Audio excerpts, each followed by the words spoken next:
युरबाम Israel की शुमाली सल्तनत का पहला बादशाह था, जिसे सामरिया की बादशाही भी कहा जाता है। वो बुतों की इबादत करता था।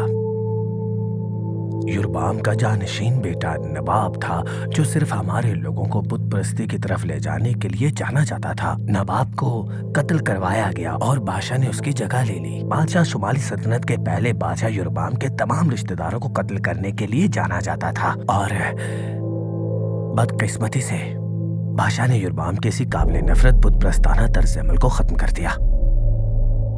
अभी तो मैंने कहानी शुरू की है। इसराइल की शुमाली रियासत के बारे में तकरीबन तमाम कहानियां उसकी बदसूरती को जाहिर करती हैं, लेकिन शुमाली रियासत से ताल्लुक रखने वाली एक नौजवान लड़की ने अपने घर से निकालकर गुलाम बनाए जाने के बावजूद तारीख का रुख बदल दिया।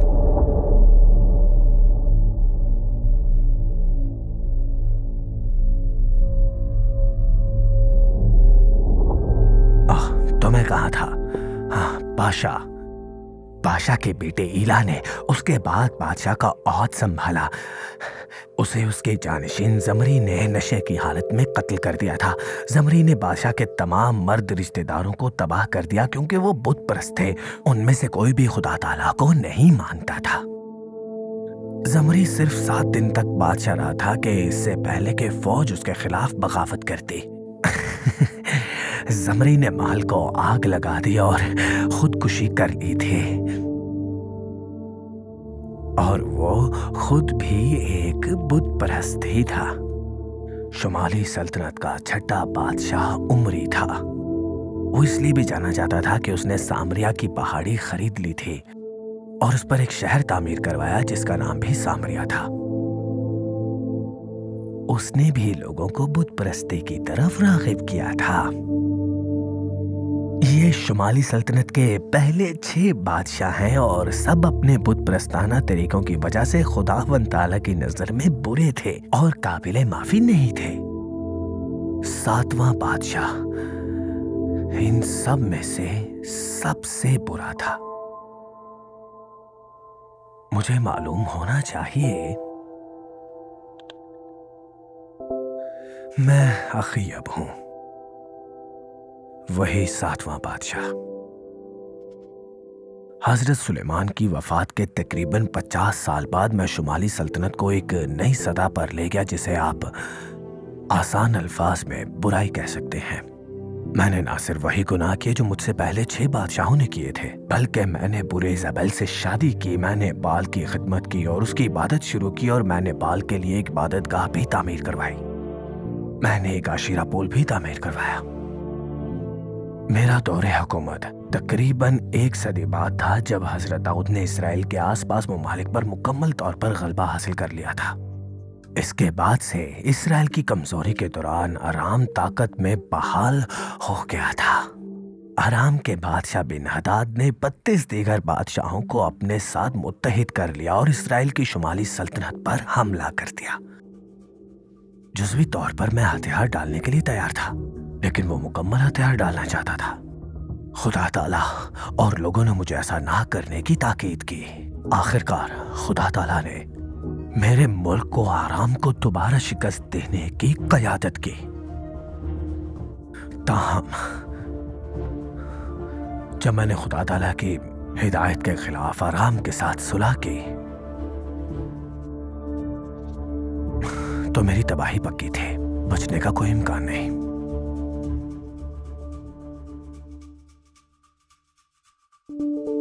तीन चीजें।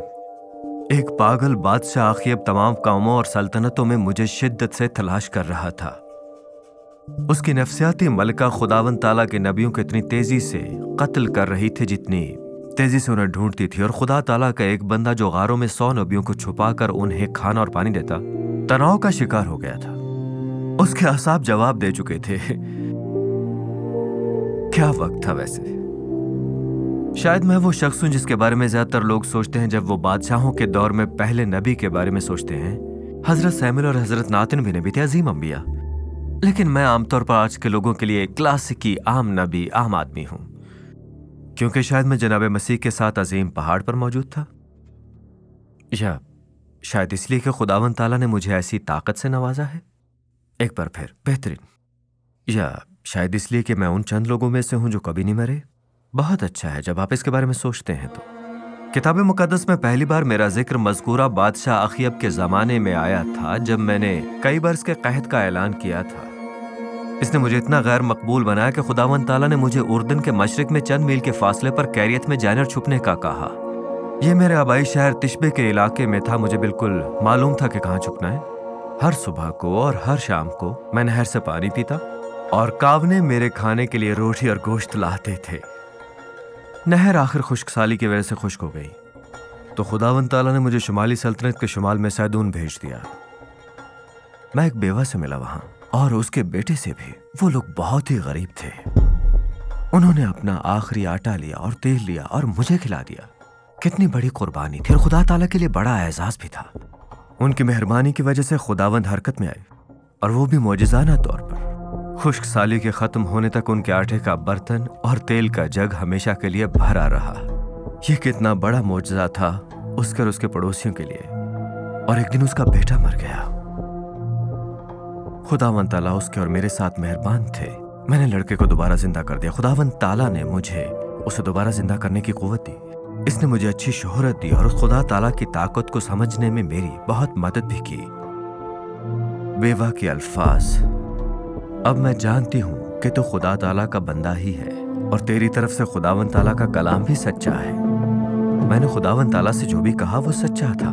तो आगे बढ़ते हैं। खुश्क साली के 2 साल गुजर गए, और अखयब और उनके चीफ एडमिनिस्ट्रेटर अब्दिया अपने जानवरों को जिंदा रखने के लिए घास की तलाश में जमीन की खुदाई कर रहे थे। खुदा ताला ने मुझसे कहा कि मैं अखयब से जाकर कहूं कि खुदा ताला खुश्क साली को खत्म कर देंगे। मैं अब्दिया के पास आया और वो मेरे सामने झुक गया। उसने मुझे पहचान लिया था। यह वो मुकाम है जहां मैंने पागल बादशाह, उसकी नफसियाती बीवी और अब्दिया के नबियों के बारे में 3 चीजें सीखी। एक, पागल बादशाह अखयब अब भी मेरे लिए पूरे इलाके की छानबीन कर रहा था। मुझे लगता है कि शायद उसने सोचा कि वो मुझे कहत को तोड़ने पर मजबूर कर सकता है। 2, मलका इज़बल नबियों को कत्ल कर रही है। और 3, अब्दिया जो अखयब के लिए काम कर रहा है वो भी खुदावंद ताला का एक खादिम था। आप देख सकते हैं कि वो तनाव में क्यों था, क्योंकि उसका मालिक बादशाह और खुदावंद ताला एक साथ नहीं थे। मुमकिन है आप में से कुछ लोग समझते हो ये कैसा होता है, और ये तनाव उन्हें घेरे जा रहा था। मेरा मतलब है वो ये वाज़ेह था। पर जब मैंने उनसे कहा कि बादशाह अखयब से जाकर कहो कि मैं जाती तौर पर वहां हाजिर हूंगा, मुझे तवक्को नहीं थी वो आग बगूला होगा। मुझे ऐसा नहीं लगता था जरा भी। अब्दिया आग बगूला हो गया। उसे फिक्र थी कि जैसे ही मैंने अखयब को बताया कि मैं हाजिर हो जाऊंगा, मैं दोबारा शायद गायब हो जाऊंगा फिर से। अगर ऐसा हुआ तो अब्दिया जानता था कि उससे 100% मौत के घाट उतारा जाएगा। मुमकिन है उसे सिर्फ ये बताने पर मौत के घाट उतार दिया जाए कि मैं हाजिर हो रहा हूं। अखयब बेतरतीबी का शिकार इंसान है। ताहम अब्दिया ने अखयब को बता ही दिया, और अखयब मुझसे मिलने के लिए आ गया। तो हम मिले। अखयब ने मुझ पर इसराइल के लिए परेशानी पैदा करने का इल्जाम लगाया। मैंने भी उस पर वही इल्जाम लगाया। मैंने उसे कहा कि उसने खुदावंद ताला को छोड़कर और लोगों को झूठे माबूदों की इबादत की तरफ रागिब करके इसराइल को बहुत परेशान किया है। मैंने उसे हुक्म दिया कि बनी इसराइल को कोहे कार्मल पर ले आए। इसके साथ इज़बल के 450 अंबिया और आशरा के 400 अंबिया को भी ले आए। लिहाजा अखयब ने लोग और अंबिया को जमा किया और कोहे कार्मल पर मुझसे मिला। वो बहुत बेचैन था कहत को खत्म करने के लिए, अगर मैं ऐसा कह सकूं तो। मैंने लोगों को इंतखाब का एक चैलेंज दिया। अगर खुदावंद ताला ही खुदा ताला है तो उनकी पैरवी करो, और अगर बाल खुदा ताला है तो उसकी पैरवी करो। मैंने उन्हें यह चैलेंज दे दिया। जिसने आग के जरिए चैलेंज का मुकाबला किया वही सच्चा खुदा ताला है। तो अवाम ने चैलेंज और नताइज से इत्तफाक किया। इसराइल का मुस्तकबिल खतरे में था, पर मैं जानता था कि तवाज़ुन किस तरफ जाएगा। मैंने लोगों को 2 बैल लाने के लिए कहा, जिसमें बाल के नबियों को एक इंतखाब करने का कहा। बाल के नबियों ने अपने बैल को काटा और लकड़ी के एक ढेर पर रख दिया। उन्होंने लकड़ी को आग नहीं लगाई, ये उनके माबूद का काम था।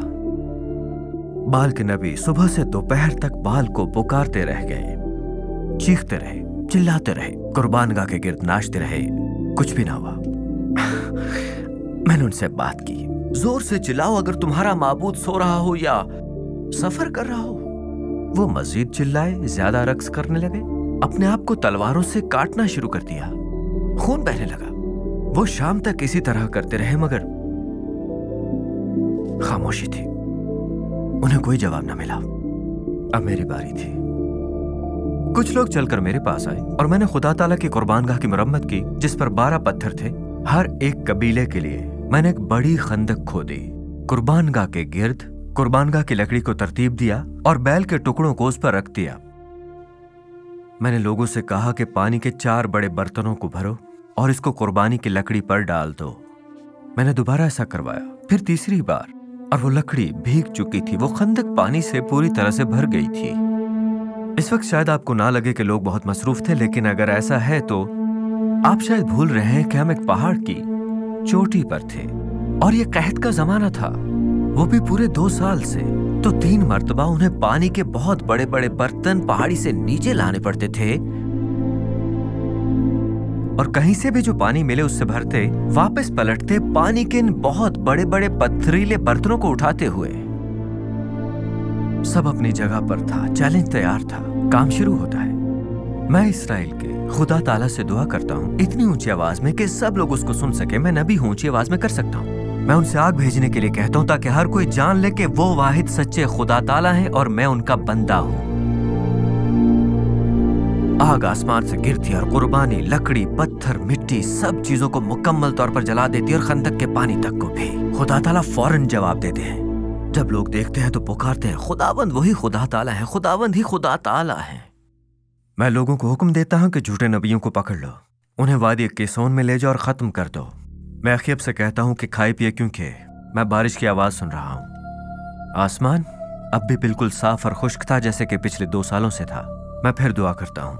बहिरा रोम की तरफ से मगरिब से एक छोटा सा बादल नमूदार होता है। मैं अपने खादिम से अखियब को वार्निंग देने का कहता हूं कि बारिश के शुरू होने से पहले वो इजराइल की तरफ बढ़ जाए। अखियब को अब भी शक है। आसमान पूरी तरह से साफ है, मगर वो मेरी ताकत से खौफजदा है, तो वही करता है जो मैंने हुक्म दिया। आसमान पर अंधेरा छा गया और मूसलाधार बारिश शुरू हो जाती है। खुदावंद ताला की कुदरत मुझ पर आती है और मैं अपनी चादर अपने बेल्ट में डालता हूँ और अखियब से 15 मील आगे बढ़कर इजराइल की तरफ भागता हूँ। 15 मील उस वक्त भी एक तवील फासला था। इजराइल में हमारी मुंतजिर थी मजमूम मलका एजेबेल, जो यकीनन गुस्से में है कि उसके झूठे नबी मर चुके हैं और उसके माबूद ने तमाम कद खो दिया है। ये तो होना ही था। जैसे अखियब ने एजेबेल को बताया कि क्या हुआ था, उसने मुझे एक पैगाम भिजवाया। उसने कहा कि वो 24 घंटे में मुझे कत्ल करवा देगी। जो कोहे कारमल पर हुआ, उसके बाद आप शर्त लगा सकते हैं कि मैंने रास्तबाज गुस्से और खुदा ताला पर पूरे भरोसे के साथ रद्द अमल किया। पर अगर आपने ये शर्त लगाई तो आप बहुत ही मायूस होंगे। आज आपके माहिर नफ्सियात मुझे किसी नफ्सियाती मरीज के तौर पर तशखीस कर सकते हैं। मैं डर गया, मैं घबरा गया, मैं खौफजदा हो गया। मैं अपनी जान बचाने के लिए भागा। मैं 100 मील से ज्यादा दूर बेरसबा गया और एक दिन वहां गुजार कर तारीक बयाबान में चला गया। मैं जूनिपर की झाड़ी के नीचे लेट गया और मरने की दुआ की, खौफजदा, थका हुआ और बहुत मायूस। खुदा ताला ने मुझे खिलाने और पानी देने के लिए फरिश्ता भेजकर मुझे जवाब दिया। फरिश्ते ने दोबारा ऐसा ही किया और मैं इतना तरोताजा हो गया कि खुदा ताला के पहाड़ कोहे होरब का 40 रोजा सफर शुरू किया। जब मैं वहां पहुंचा, एक गार में दाखिल हुआ और वहां रात गुजारी और खुदा ताला का कलाम मेरे पास आया। मैंने खुदा ताला को बताया कि मैं उनके लिए कितना पुरजोश था कि बनी इसराइल नबियों को कत्ल कर रहे थे और मैं अकेला रह गया था। मैं हकीकी रोने वाला था। खुदा ताला ने मुझे गार से बाहर निकलने को कहा और उनकी मौजूदगी में रहने के लिए तैयार होने को। एक पुरतशद्दुद हवा आती है, खुदावंद नहीं बल्कि एक जलजला आया था। खुदावंद नहीं, एक आग लग गई। फिर भी खुदावंद नहीं आए और फिर एक सरगोशी आती, एक बहुत ही हल्की सरगोशी आती है और खुदावंद ताला उसमें थे। खुदावंद ताला ने मुझे मुत्तला किया कि उन्होंने इसराइल में 7,000 अपने लिए मुख्तस किए हैं और मैं यहू को इसराइल का अगला बादशाह और अलीशा को अगला जानशीन मुकर्रर करना चाहता हूं। तो मेरी जिंदगी 3 चीजों पर खत्म हुई। मैंने बादशाह यहू को नामजद किया, अलीशा को तरबियत दी और इसराइल का सबसे ताकतवर नबी बना रहा। और तीसरा, अपने वक्त के इख्तिताम पर मैं कोई आम सी मौत नहीं मरा, इसके बजाय खुदावन ताला मेहरबान थे और एक वाकई नाकाबिले फरामोश नबी के अंदाज में वो मुझे और हजरत एलिया को एक तूफान में आसमान पर ले गए। हजरत एलिया ने ऐलान किया कि चूंकि मलिका इजाबेल और मैं बुरे काम करते रहे और लोगों को बुत परस्ती की तरफ राग़िब करते रहे तो हम दोनों बहुत जल्द तबाह हो जाएंगे कि कुत्ते उसका खून चाटने लगते थे।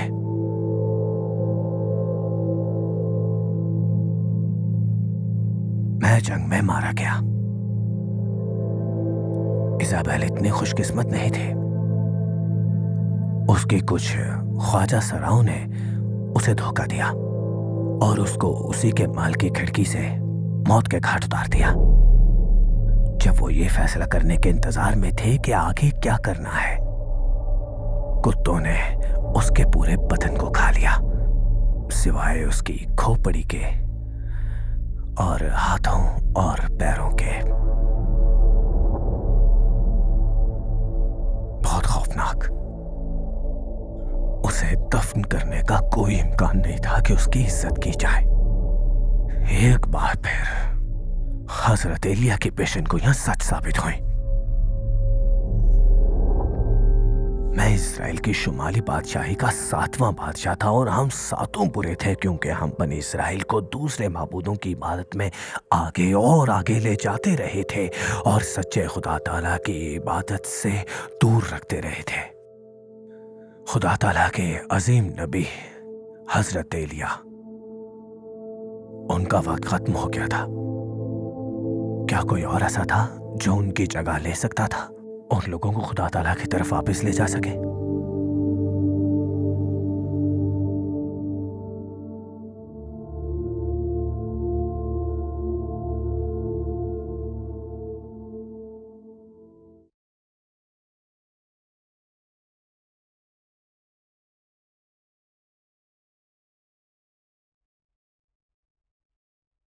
अजीज नाजरीन, इस वीडियो को देखने के बाद अगर आप इंजील शरीफ का मुफ्त नुस्खा हासिल करना चाहते हैं तो हमें अपना मुकम्मल पता बमा मोबाइल फोन के अरसाल कर दें। हम पूरी कोशिश करेंगे कि आप तक इंजील शरीफ का मुफ्त नुस्खा पहुंच जाए।